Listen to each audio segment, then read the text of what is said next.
Hello po mga ka-PTV, welcome back na naman po sa ating channel at magandang araw po sa inyong lahat. Sa video na ito ay tatalakayin natin ang kagimbal-gimbal na magaganap sa dalawang Santo Papa na si Pope Francis at si Pope Benedict ayon kay Father Mitchell na pinakita sa kanya ng Diyos Ama. Pero bago po yan, kung ikaw ay bago lamang sa aking channel ay pakiclick like, subscribe and hit the notification bell para po maging updated po tayo sa mga panibagong uploads natin. Bago po natin simulan ang mga mensahe ay nagsusumamo po kami sa inyo na i-share ang video na ito kasi ito ay isang urgent na panawagan ng Holy Trinity para sa sangkatauhan. Sana po ay malaman ito ng mga tao sa bawat sulok ng mundo. Pakinggan po natin.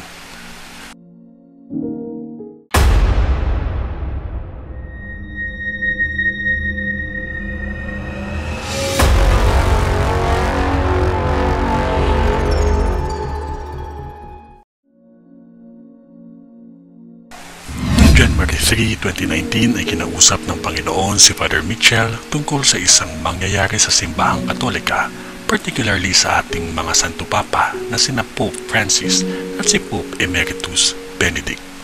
Ayon kay Father Mitchell, sa mga nakaraang panahon ay madami na ang pumasok sa ating simbahan para lamang sa isang misyon.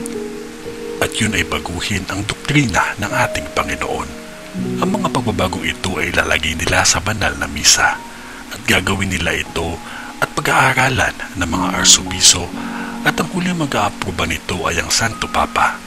Sa katunayan ay meron ng isang document si Pope Francis na Magnum Principium noong October 1, 2017 na nagbibigay pahintulot sa mga bansa na magdagdag ng mga bagong salita o terms para sa kanilang dasal o sa banal na misa para sa pagpapatalaga ng kanilang bansa. Bawat archbishop ay magkakaroon ng sariling interpretation sa mga doktrina at yan ay napakadelikado. Kasi kapag ang isang religious leader ay magkakaroon ng kapangyarihan na baguhin ang kung anuman na nakasulat sa banal na misa ay magkakaroon ito ng bad offer sa ating mahal na Panginoon. At kapag itong dokumento na ito ay maaprubahan na, ay magkakaroon ng malaking pagbabago sa mga simbahan. At malalaman na lang natin ito kapag tayo ay makikinig na sa mga salita ng Diyos sa isang banal na misa. At kapag ang mga sinasabi rito ay hindi na kagaya ng dati at nabago na. Kaya ang payo ko sa mga tao ay huwag na makinig o umattend sa mga maling misa na ito.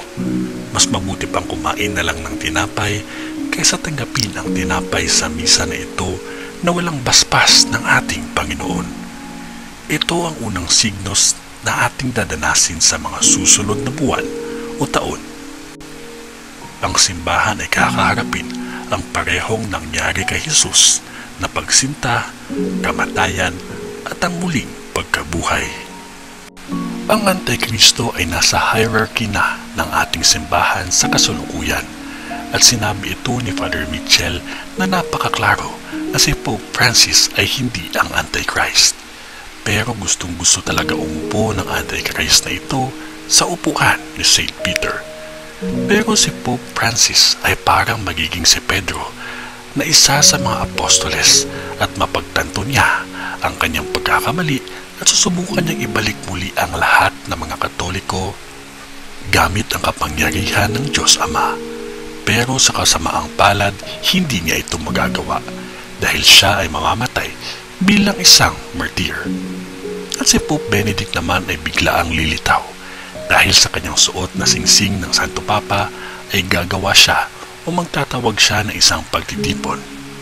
Nakikita ko siya na mahina na at hinahawakan ng dalawang gwardya para suporta. Nakikita ko siya na aalis sa Roma dahil sa napakagulong pangyayari. Siya ay magtatago pero ito ay mahuhuli din at saka lang siya papaslangin.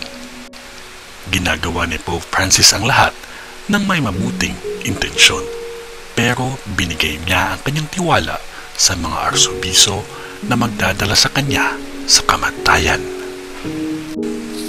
Ang ating Panginoon ay pinapadala ang kanyang mga propeta para magbigay babala sa kung anuman ang mga mangyayari. Ang kanyang mga i-design ang kanyang mga purpose. Pero sa pamamagitan ng dasal at pag-aayuno pa natin, pwede pa natin itong propesya na ito na mapigilan. Kagaya na lamang ng istorya ni Nineveh na binigyan niya ng babala ang mga tao na magkakaroon ng isang pangmalawakang pagkasira sa kanilang lugar. Pero ito ay hindi nangyari dahil naawa ang Diyos sa kanila dahil sa kanilang taus-pusong pagdarasal. Ang banal na misa ay hindi ito mawawala kahit ang simbahan, kasi hindi ito kayang pabagsakin ng mga puwersa ng kadiliman. Meron at meron niyang mga tapat na mga pari at mga tapat na archbishop na magbibigay proteksyon sa ating mga doktrina. Kaya sama-sama tayo at isali natin sa ating mga dasal ang lahat ng mga kaparian, mga archbishop at sa lahat ng mga nasa simbahan na bigyan sila ng lakas na labanan ang kung anuman ang mga masasamang mangyayari, at sana ay patnubayan sila ng may kapal para kanilang magampanan ang kanilang tuwid na tungkulin. Amen.